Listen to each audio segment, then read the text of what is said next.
Hello everyone, welcome back to BYJU'S. Let's start with our daily quiz. First question, which of the following is incorrect? The Ease of Doing Business rankings for Indian states is released by the Department for Promotion of Industry and Internal Trade. B.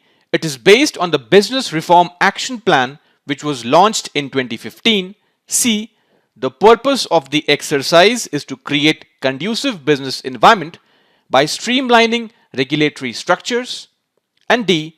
In the 4th edition of Ease of Doing Business rankings released last year, Uttar Pradesh topped the list. Department for Promotion of Industry and Internal Trade, which is under the Ministry of Commerce and Industry, released the 4th edition of Ease of Doing Business rankings based on the State Business Reform Action Plan, that is State BRAP, which was released way back in September 2015. So statements A and B are correct. The aim of this exercise is to create conducive business environment by streamlining regulatory structures and creating an investor-friendly business climate by cutting down red tape.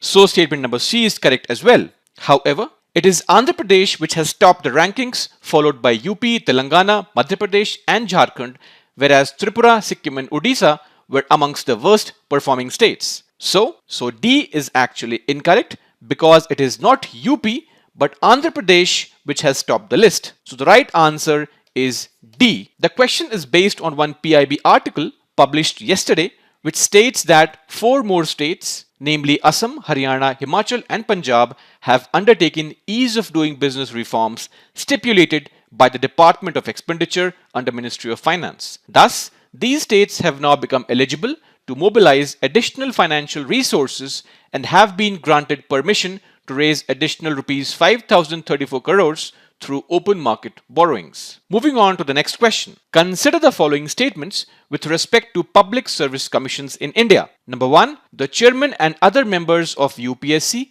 and JPSC's joint public service commissions are appointed by the president, while that of SPSC's or the state public service commissions are appointed by the governor of the state. 2.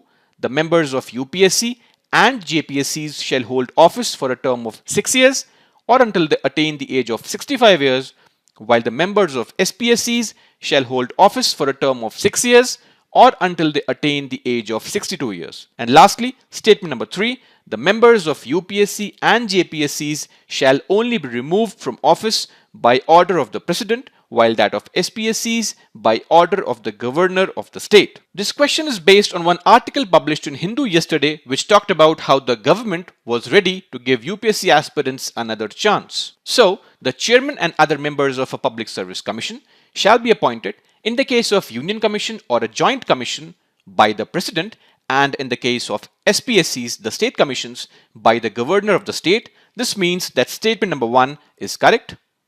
A member of Public Service Commission shall hold office for a term of 6 years from the date on which he enters upon his or her office or until he attains, in the case of Union Commission, age of 65 years, and in the case of a state or a joint commission, the age of 62 years, whichever is earlier. This means that the maximum permissible age for members of JPSCs is not 65 but actually 62. So statement number 2 is incorrect.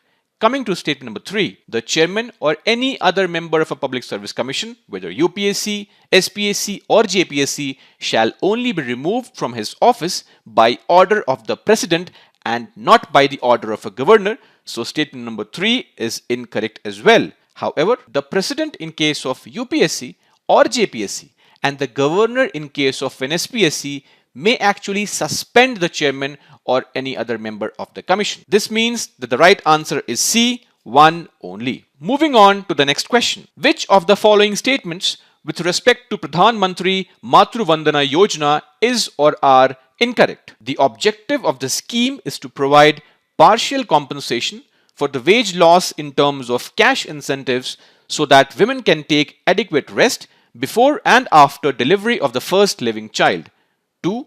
All pregnant women and lactating mothers, including those who are in regular employment with the central government or the state governments or PSUs, are covered under the scheme. Statement number 3, the scheme was launched in 2017 by Ministry of Health and Family Welfare. Undernutrition continues to adversely affect majority of women in India. In India, every third woman is undernourished and every second woman is anemic. Pradhan Mantri Matru Vandana Yojana is a maternity benefit program that is implemented in all the districts of the country in accordance with the provisions of the National Food Security Act 2013. The objectives of the scheme include providing partial compensation for the wage loss in terms of cash incentives so that the women can take adequate rest before and after delivery of the first living child. Statement 1 thus stands correct. The cash incentive provided would lead to improved health-seeking behavior amongst the pregnant women and lactating mothers. What is interesting to note is that the scheme excludes those pregnant women and lactating mothers who are in regular employment with the central government or the state governments or PSUs, or those who are in receipt of similar benefits under any law for the time being in force.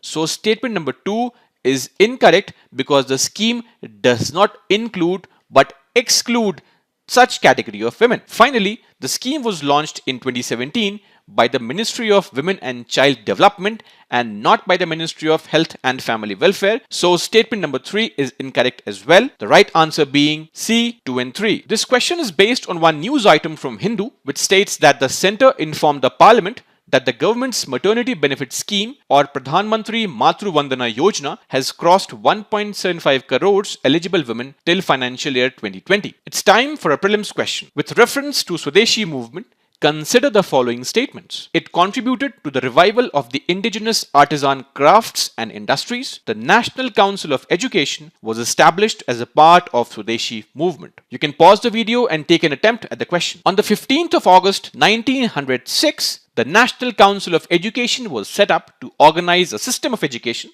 literary, scientific and technical on national lines and under national control. So statement number 2 is correct. Apart from this, the Swadeshi spirit also found expression in the establishment of Swadeshi textile mills, insurance companies, match factories, soap factories, banks, tanneries, shops, etc. So statement number 1 is correct as well. This means the right answer is C, both 1 and 2. It's time for the fact of the day. The reason for this question is because of one article published in the Hindu by Narasimhan Ram, the chairman of Kasturi and Sons Limited and the publisher of the Hindu. Today's times can't be exaggerated as emergency. Let's see the question. Consider the following statements with respect to national emergency. Article 19 is suspended immediately on the proclamation of a national emergency which is imposed on grounds of armed rebellion. A national emergency can be revoked by the President on a resolution passed in Lok Sabha disapproving the proclamation of emergency. Which of the statements is or are true? Yes, a national emergency can be revoked by the President on a resolution passed in Lok Sabha by a simple majority disapproving the proclamation of emergency. This means that the statement number 2 is actually correct. Article 19, however, is suspended immediately on the proclamation of national emergency which is imposed on grounds of war or external aggression and not on grounds of armed rebellion. This means that statement number 1 is actually incorrect and hence the right answer is B, 2 only. That's all for today. Thank you.